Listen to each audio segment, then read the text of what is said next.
आय वासुदेवाय देवकी नंदनाय च नंदगोपकुमाराय गोविंदाय नमो नमः। आगामी जो पौष शुक्ला एकादशी है ये 31 दिसंबर 2025 बुधवार को रहेगी। इसको लेकर के काफ़ी लोगों में संशय है, तो आप 31 तारीख बुधवार को ही एकादशी का व्रत उपवास करें। इस आने वाली जो पौष शुक्ला एकादशी है इसको पुत्रदा एकादशी के नाम से जाना जाता है। और पुत्रदा एकादशी जानने का कारण क्या है?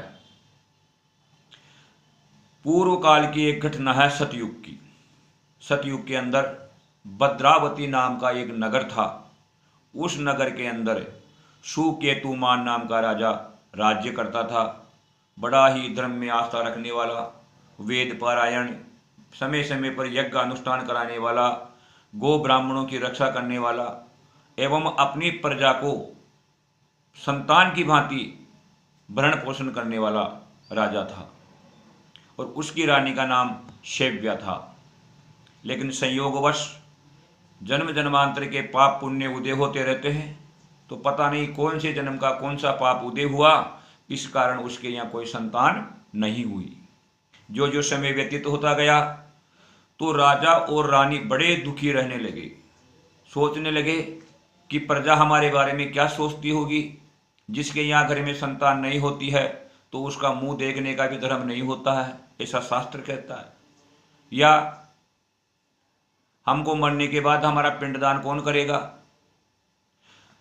हमारे बाद इस राज्य को कौन देखेगा, इस प्रजा का क्या होगा। इस प्रकार नाना प्रकार की चिंताएं करके दोनों राजा रानी बड़े दुखी रहने लगे। लेकिन जब अच्छे समय उदय होता है तो अच्छी बुद्धि भी आदमी के अंदर उदित होती है, प्रकट होती है, और वो अच्छे अच्छे काम करने लगता है। राजा के मन में एक दिन विचार आया, क्यों न मैं ऋषि महात्माओं का सहयोग लूं।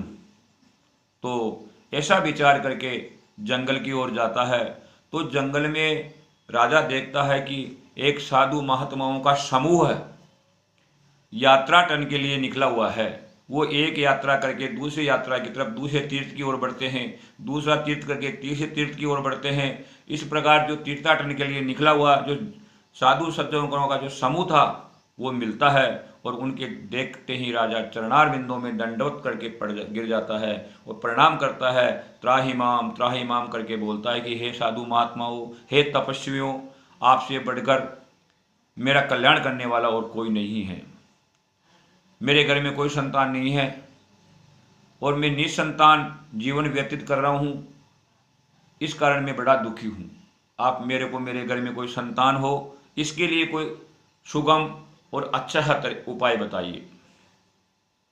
साधु महात्माओं ने विचार करके बताया कि हे राजन, आने वाले समय में जो पौष शुक्ला एकादशी होगी उस रोज आप बड़े विधि विधान के साथ, श्रद्धा और विश्वास के साथ दोनों पति पत्नी धर्मपरायण रह करके पौष शुक्ला एकादशी का व्रत उपवास करें और अहोरनिश भगवान का भजन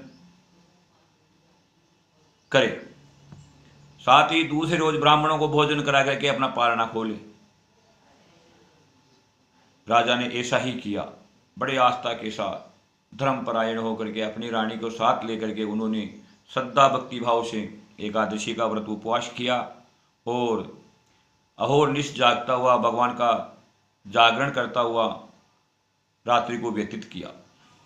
सुबह स्नान आदि क्रियाओं से निवृत्त होकर के ब्राह्मणों को भोजन कराने के बाद पारना खोला और भगवत कृपा से उसके घर में बहुत ही सुंदर, दिव्य एवं वेद शास्त्रों में आस्था रखने वाली, अपने पिता की तरह ही प्रजा का पालन करने वाली संतान उत्पन्न हुई।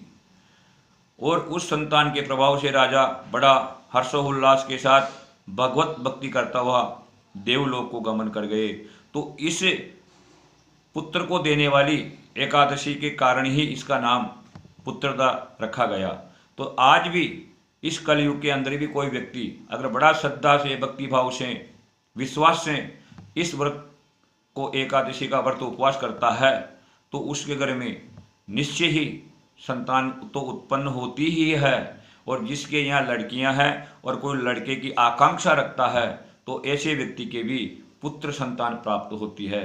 तो आप बड़े श्रद्धापूर्वक भक्तिभाव से इस आने वाली पौष शुक्ला एकादशी का व्रत उपवास करके जिसके यहाँ संतान है उनको भी करना है, जिनके नहीं है उनको भी करना है, क्योंकि संतान जिनके है उनके भी इस एकादशी के प्रभाव से जन्म जन्मांतर के पाप क्षय हो जाते हैं और भगवत भक्ति उनको प्राप्त होती है।